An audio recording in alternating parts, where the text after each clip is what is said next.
రావడం జరిగింది. గత కొద్ది రోజులుగా బయట ఒక టాక్ నడుస్తుంది. ఈ నెల 28వ తేదీ నుంచి గుడి బంద్ చేస్తారు. దాని తర్వాత ఒక 6 నెలలు అసలు ఓపెన్ లో ఉండదు, దర్శనం ఉండదు అనుకుంటున్నారు.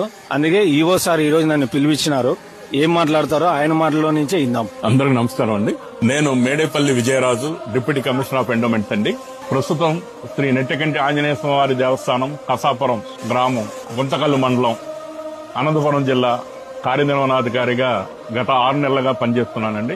ఈ దేవాలయం రాష్ట్రంలోని 22 సుప్రసిద్ధ దేవాలయాలతో పాటు ఒక ప్రముఖ క్షేత్రంగా ఉంటూ ఏకైక ఆంజనేయ స్వామి క్షేత్రంగా ఉంటుంది. ఈ దేవస్థానం సుమారు 15వ శతాబ్దంలో నిర్మాణం కాబడినప్పటికీ గత 40 సంవత్సరాల క్రితం గారమట్టితో చేసిన ఈ దేవాలయం గుంతలబడి పునర్నిర్మాణం చేయాలని మా వైదిక కమిటీ సభ్యులు, అర్చకులు, వేద పండితులు, కసాపురం గ్రామస్తులు అందరూ డిపార్ట్మెంట్ చెప్పిన మేరకు డిపార్ట్మెంట్ ఇంజనీర్ల చేత ప్లాన్ ఎస్టిమేట్ వేసి ప్రజెంట్ వర్క్ జరుగుతుందండి. రాజు దేవాలయంతో పాటు మహామండపం, అనువేటి మండపం కూడా నిర్మాణం చేస్తున్నాం. ఈ నిర్మాణం సంబంధించి మేము చిరంజీవి స్వామి వారు, అలాగే తిరుమల తిరుపతి పాంచరాత్ర వైదిక కమిటీ వాళ్ళు చెప్పిన మేరకు జూన్ 27 ఉదయం 7:40 ముహూర్తం పెట్టారు. ఇప్పుడు మీరు చూస్తున్న దేవాలయం బదులు ఆ రోజు రాతితో దేవాలయం ఉంటుంది. ఈ కార్యక్రమం నిర్వహించడానికి 3 నెలల పాటు బాలాలయం ఏర్పాటు చేస్తున్నాం.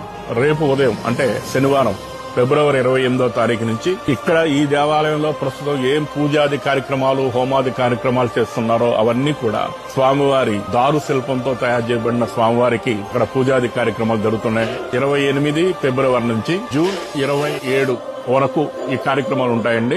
భక్తులకి ఏమి అపప్రదయం అనుకోవద్దండి. ఏం జరుగుతున్నాయో అన్ని పూజాది కార్యక్రమాలు జరుగుతాయి. స్వామివారి మూలమూర్తి బదులు బాలాలయంలో ఏర్పాటు చేసిన దారుమూర్తితో దర్శనాలు, పూజలు, అభిషేకాలు, హోమాలు అన్ని కార్యక్రమాలు జరుగుతాయండి. ఈ కార్యక్రమాలన్నీ రేపు అనగా 28 నుంచి మొదలవుతాయి. 3 నెలల పాటు స్వామివారి మూలమూర్తిని దర్శనం ఉండదు.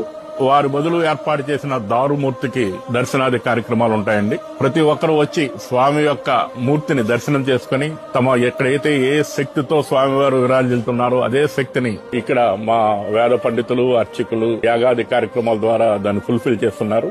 కాబట్టి ఇటు కార్యక్రమాల్లో అందరూ పాల్గొవాలని మనస్ఫూర్తిగా దేవస్థాన కార్యనిర్వహణాధికారిగా తమను కోరుతున్నారు.